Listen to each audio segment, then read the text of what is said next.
آپ نئے بلاگ میں آفتاب احمد خانزادہ کے ساتھ ہم سب عذابوں میں مبتلا ہیں۔ بھوک و افلاس و غربت کا عذاب، بجلی گیس پانی کی لوڈ شیڈنگ کا عذاب، بے روزگاری، مہنگائی، انتہا پسندی، دہشت گردی، عدم برداشت، عدم رواداری کا عذاب، چھوٹے ذہنوں اور چھوٹے دلوں کا عذاب، ہر قسم کی جہالت کا عذاب، ہر قسم کی کرپشن، لوٹ مار، بھتہ خوری کا عذاب، ملک دشمنی کا عذاب۔ ابھی کچھ عرصے قبل ہم اپنے عذابوں کے خلاف چیختے بھی تھے اور چلاتے بھی تھے، احتجاج بھی کرتے تھے، اپنے ہونے کا احساس بھی دلواتے تھے، پھر نہ جانے ہمیں کب اپنے عذابوں سے ڈر لگنے لگا۔ اب ہم چپ چاپ، خوف زدہ، دہشت زدہ ہو کر ہر چیز کو چپ چاپ سہے جا رہے ہیں۔ اب دو باتیں ہو سکتی ہیں، یا تو ہمیں اپنے گناہ گار ہونے کا احساس ہو چلا ہے، یا پھر ہم ان عذابوں کو اپنے گناہوں کی سزا سمجھ بیٹھے ہیں، لہذا سزا کے خلاف چیخنا کیسا، چلانا کیسا، احتجاج کرنا کیسا، اور ہم سب چپ چاپ اپنے گناہوں کی معافی میں لگے ہوئے ہیں۔ اس لیے چاروں طرف خاموشی ہی خاموشی طاری ہے، یا پھر ہمیں اس خوبصورتی کے ساتھ بے بس کر دیا گیا ہے کہ ہمیں یہ احساس تک نہیں ہو رہا کہ ہمارے ساتھ کیا کھیل کھیلا گیا ہے۔ یہ بے بسی کا خوبصورت کھیل کرپٹ سیاستدانوں، ملاؤں، جاگیرداروں، سرمایہ داروں، بیوروکریسی اور ابن الوقتوں نے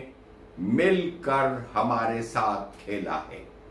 ہماری حیثیت اس وقت صرف تماش بین کی کر دی گئی ہے، جنہیں کھیل کو دیکھنے کی تو اجازت ہے، لیکن کسی قسم کا رد عمل دینے کی قطعاً اور قطعاً اجازت نہیں ہے۔ لہذا تمام تماش بینوں کے ہونٹ سلے ہوئے ہیں اور ہاتھ پاؤں بھی بندھے ہوئے ہیں، صرف آنکھیں کھلی ہوئی ہیں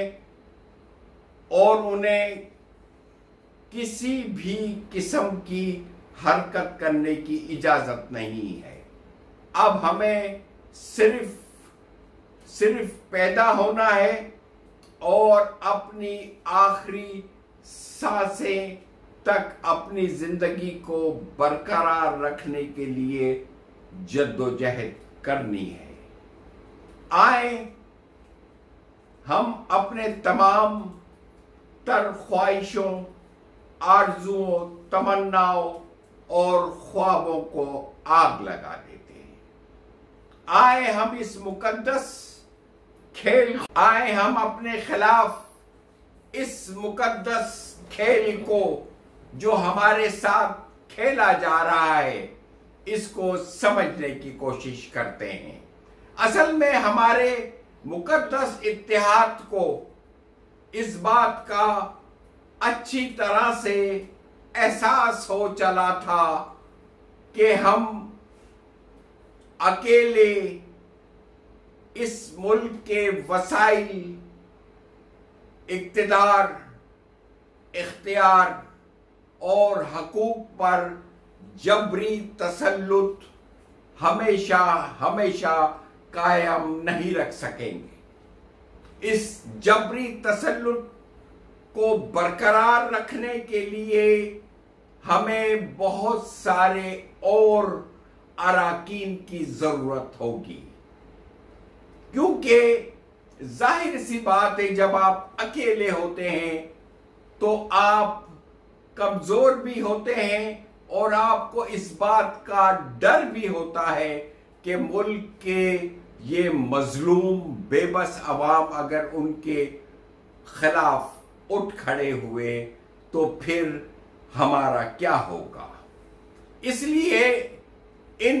قوتوں نے یہ فیصلہ کیا کہ آئیں ہم مل کر ایک ساتھ متحد ہو کر اتحاد قائم کر کر ملک کے اصل مالک 22 کروڑ عوام کو ذلیل اور رسوا کرتے ہیں، بے اختیار بے حقوق رکھتے ہیں اور اپنے مزے اور عیاشیوں کو ہر حال میں جاری اور ساری رکھتے ہیں۔ اس لیے انہوں نے یہ فیصلہ کیا کہ جب ہم ایک ساتھ مل جائیں گے تو وقت کے ساتھ ہم طاقتور سے طاقتور ہوتے چلے جائیں گے اور ملک کے اصل عوام کو ہم کمزور سے کمزور کرتے چلے جائیں گے۔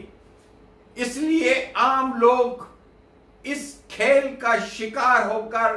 بے بس سے بے بس ہوتے چلے گئے، بے اختیار و بے حقوق ہوتے چلے گئے، کمزور ہوتے چلے گئے اور بالآخر انہوں نے اپنے اس کھیل کے سامنے ہتھیار ڈال دیے اور اپنی اس بھوک، افلاس، غربت، بے اختیاری اور بے حقوقی کو اپنا مقدر تسلیم کر لیا۔ اب ایک طرف وہ لوگ ہیں ملک کے اصل مالک جو اپنی سانسیں برقرار رکھنے میں لگے ہوئے ہیں، جہاں غربت، افلاس، بے اختیاری کی انتہا ہے، اور دوسری طرف ایک مخصوص ٹولہ ہے جو ملک کے وسائل پر، اختیار پر اور حقوق پر جبراً قابض ہے، جہاں خوشحالی کی انتہا ہے۔ ایک طرف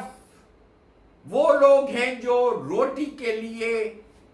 ایک ایک روٹی کے لیے ترس اور تڑپ رہے ہیں، اور دوسری طرف وہ لوگ ہیں جنہیں عیاشیوں سے کسی بھی صورت میں فرصت نہیں ہے، جو تمام گرد و پیش سے بے خبر ہو کر اپنی عیاشیوں میں مصروف ہیں۔ لیکن یاد رکھیں، دنیا کی تاریخ کو اٹھا کر ایک بار نہیں، بار بار اچھی طریقے سے پڑھ لیں کہ ایک نہ ایک دن یہ بے بس، بظاہر بے بس، لاچار، مفلس نظر آنے والے لوگ ہمیشہ اٹھ کھڑے ہوئے اور انہوں نے ملک کے تمام وسائل اپنے اختیار میں لے لیے جو انہی کا حق ہے۔